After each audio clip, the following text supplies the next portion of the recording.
want to talk about something, though, that is serious. Today I want to talk about a war that the mainstream media is ignoring. From Boston to Zanzibar, there's a worldwide war on Christianity. Christians are being attacked around the world, but you won't hear much about it on the evening news because the answer's not convenient. It doesn't fit the narrative we have been told about radical Islam. The president tries to gloss over who's attacking and killing Christians. The media describes the killings as sectarian. But the truth is, a worldwide war on Christians is being waged by a fanatical element of Islam. Ever since 9/11, commentators have tried to avoid pointing fingers at Islam, which is somewhat fair. It is fair to point out that most Muslims are not violence against Christians, but it's not the whole truth. The whole truth is, and we shouldn't let political correctness stand in the way of this truth, the whole truth is that there is a minority of Muslims who condone killing of Christians, but unfortunately, that minority numbers in the tens of millions. Pew Research did a poll, and it indicated that 21% of Egyptians, 15% of Jordanians, many Jordanians are our friend, but 15%, 13% of Pakistani Muslims find terrorism acceptable, if not laudable. It's a minority to be sure, but if you add up the numbers in just 3 countries, it's over 40 million Muslims sympathize with violence against Christians. This shouldn't be understated. A Daily Telegraph survey indicated that there were 100,000 Muslims in Britain who fully supported the London subway bombings. 400,000 said they had some sympathy for these bombings. This is not a little problem, and it's not going away quickly. In Syria, there's an ancient Christian city called Maaloula, where they still speak Aramaic, the language that Jesus spoke. They've been Christians since the time of Christ. They're a small final outpost in the Middle East for Christians. The town was recently overrun by Islamic rebels. These Islamic rebels swarmed into the town and they demanded that everyone convert to Islam or die. Sarkis el-Zakam stood up and he answered them. And he said, I am a Christian, and if you want to kill me because I am, do so.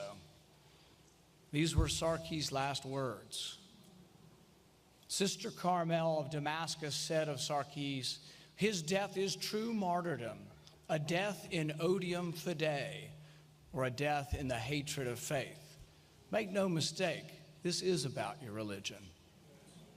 Elsewhere in Syria, Islamic rebels have filmed beheadings of their captives. They've filmed themselves eating the heart of their enemy. 2 Christian bishops have been kidnapped and 1 priest was recently killed. These rebels are allies of the Islamic rebels that President Obama is now arming. We are now arming Islamic rebels who are allied with Al-Qaeda that attacked us on 9/11. Does that make any sense at all? American tax dollars should never be spent to prop up a war on Christianity. But that's what's happening now across the globe. As Christians, we should take a stand and fight against any of your tax dollars funding any persecution of Christians.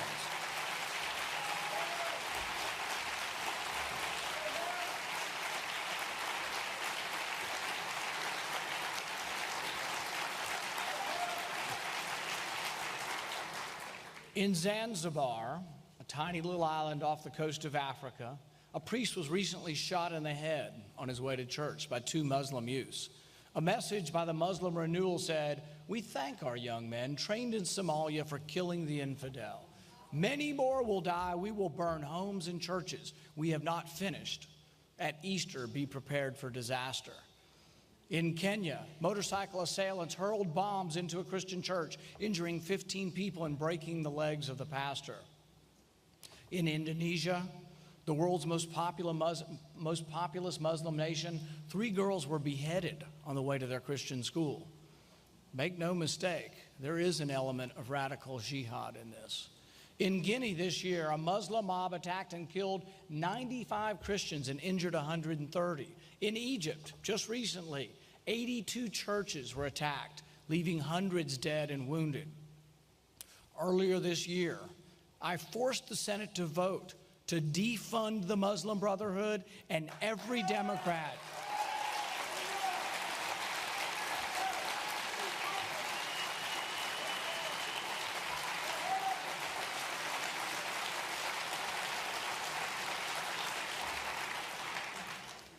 Democrat voted to continue sending your money to the Muslim Brotherhood. I can tell you one thing, though. As long as I'm in the Senate, I will fight against sending any money to the Muslim Brotherhood.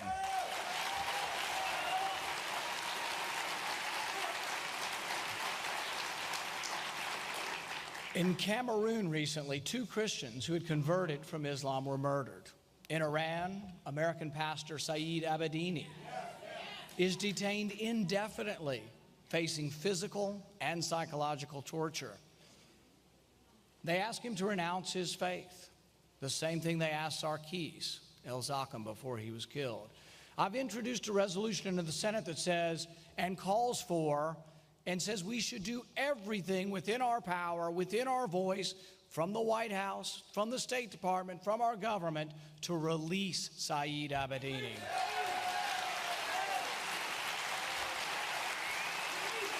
And I will not rest until Pastor Abedini is freed.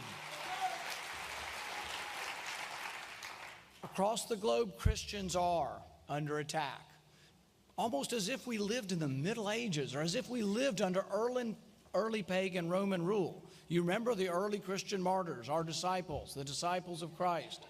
It's almost as if that is happening again throughout the Middle East. This administration does nothing to stop it, and it can be argued that they are giving aid and comfort to those who tolerate these crimes. In Libya, the country we freed from oppression, the militias that apparently were guarding our ambassador have raided a Christian church, rounding up hundreds of Christians, accusing them of being missionaries, accusing them of having the crime of having a cross or a Bible. Many were tortured, and one Christian was recently killed by these same militias. In Pakistan last week, 75 Christians were killed, several hundred more killed in a bombing of a church.